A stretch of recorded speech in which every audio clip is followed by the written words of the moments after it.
All right, last segment, Locked on Cavs podcast. Chris Manning, Evan Dammarell. Evan, Kevin Love does not play in the second half. He is on the bench as Cleveland makes its run. It is worth noting that there's a story from Wednesday from Chris Feuder of Cleveland.com where Love told him still doesn't feel right in reference to his thumb, that this is a thumb issue that he missed 6 of 7 games with. He has not really been the same since. He has kind of, since the injury, he's under 30% from three. He's under 40% from the field. He has not looked comfortable. He has not looked like himself. Evan, I think to start the year, he was back in that 6th man of the year conversation.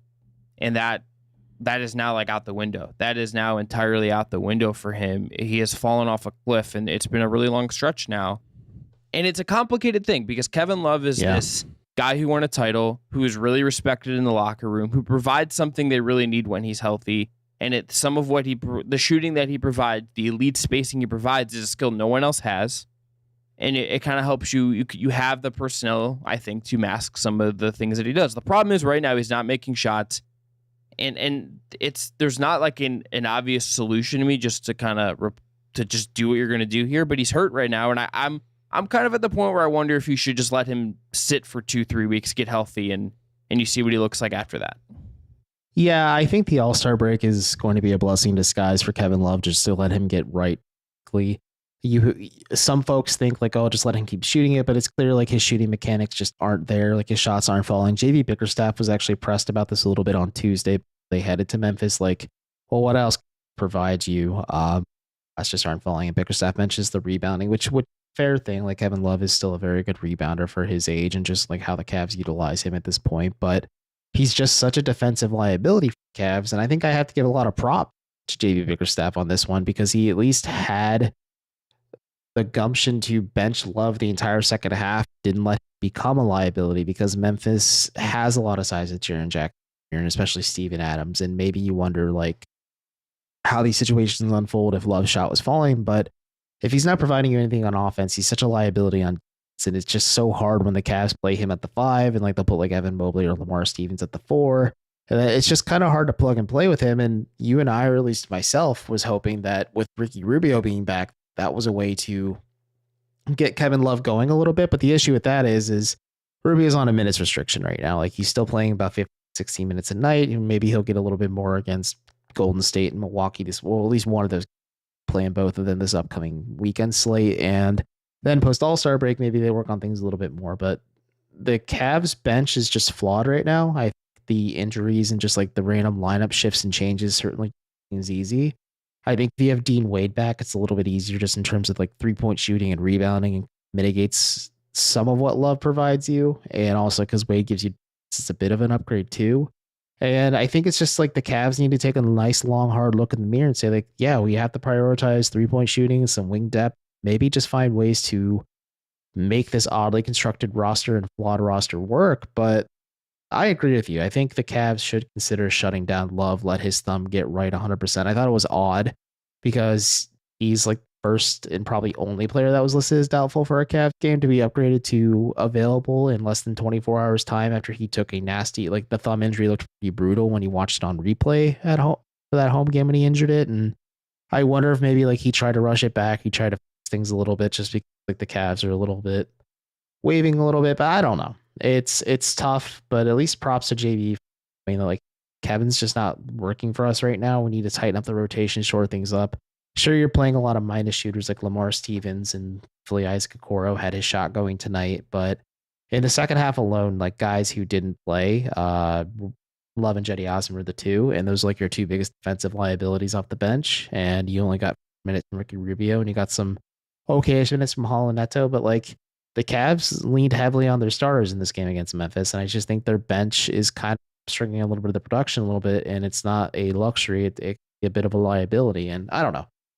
It'll be easier to evaluate when this team's a little bit more healthy, i.e. just Dean Wade coming back, but it is a fair and somewhat uncomfy conversation on how does Bickerstaff shorten up his rotation. There's no restrictions on anybody across the board. It's not, I don't even, to me, like, yes, Dean Wade will help, but I think it's just, if you just look at this in a purely Love thing, here's his 3-point numbers since the new year. 3 of 9 in the first game of the year, then 0 of 6 1 of 2, 0 of 5, 0 of 4, 0 of 2, 2 of 4, and 0 of 4. And like, you're right to shout out the shooting issue, because like, if this is gonna mean Lamar minutes, if this is gonna mean Okoro and Lamar minutes with one of the bigs, like, you're just cramped. It becomes so cramped. And like, Mitchell can overcome some of that. Garland can overcome some of that. Like, those guys are special enough to supersede some of that. But that is not a sustainable.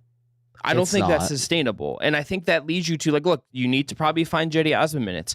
I understand he's uncomfortable with it, but like, Cedi will give you spacing and take threes. Getting Dean Wade back will help, but he's not going to solve all your spacing issues. Kevin Love is like really the guy in this roster that fits this kind of sweet spot for JB. It feels like, of a veteran who he trusts to kind of outplay some of his defensive limitations and provide something that I think they need and provide the stretch.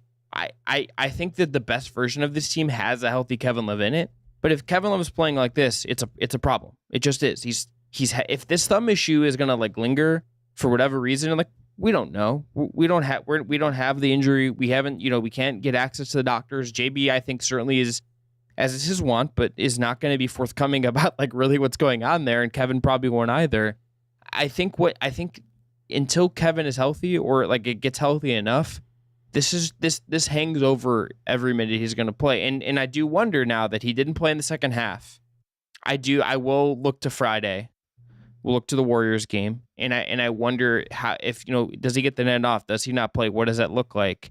And how does this evolve? It is one of the more immediate Cavs things I am interested in following, just because it's clearly a problem right now. But I also do believe at the end of the day, if Kevin Love is healthy and playing well, that's a guy I think you need in your rotation. It's just like right now, he clearly is not. But how do you kind of manage those things? And like, Rubio maybe helps him, but that feels bigger than Rubio. This feels bigger than even Ricky, having Ricky to pair with him to me. This just feels like a thumb thing that I don't know what you can do to realistically fix it other than he gets healthy.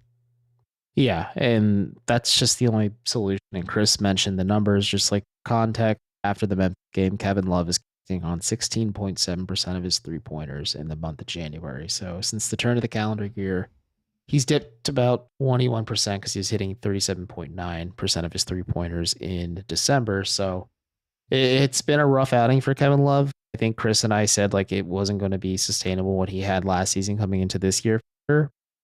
It's been a bit of a nosedive for him. And I do think a lot of it's thumb. I just do wonder if like Cleveland just doesn't have enough to like justifiably say like, okay, we can like be technically available, quote unquote. Like, we're not like shutting him down, but like he'll wear warm-ups, but he won't play. So like they can rest him and let him get right. So I agree. I'm curious how Bickerstaff will handle this. I think that'll be a question he'll be asked maybe tomorrow if they have practice, or even Friday at shoot around prior to the game against Golden State. So we'll see what happens. But for now, just like Kevin Love is a liability. And I agree, like Ricky Rubio is not going to fix all of it, but I just think you notice like a bit of a direct correlation that like Love kind of got rolling to start the season last year and kind of got into that $6 million a year conversation because Ricky Rubio was just so good at working with him and pop and just him in the right spot to get rolling. And then just kind of carried a lot of that momentum even after Rubio went down. And there were stretches where Love like wasn't great last season, but he was able to turn it around towards the end of the year. But he's just the liability out there. Right? Just teams are figuring out again that like the weakest link on defense, especially when Bickerstaff puts him at the 5 and just like the Cavs get shredded on the interior at that point. Then you're having to ask Jared Allen and Evan Mobley clean up his mistakes, and then you overplay them, and it's a vicious cycle at this point. And this team doesn't have an answer to like completely fix it right now on this roster. Like, it's probably gonna have to be addressed at the trade deadline or leading up to the trade deadline, but you have to kind of get creative and maybe be comfortable with being uncomfortable, like you said, and play guys like Cedi Osman and maybe play guys like Kevin Love less and try and find like the balance so you can still somehow, some way get shooting somewhere else on your roster. We're going to end there. That is your Locked On Cavs episode for Thursday, January 19th. I'm Chris Manning. That's Evan Dammarell. Thanks again to Jake Stevens for producing this one. Now make your second listen, Game to Game NBA. Every moment, every top performance, every result. Locked On Game to Game covers every game from across the NBA with the local analysis only Locked On can deliver. Follow Game to Game on Locked On NBA. That is available on the Odyssey app, YouTube, and wherever you get your podcasts.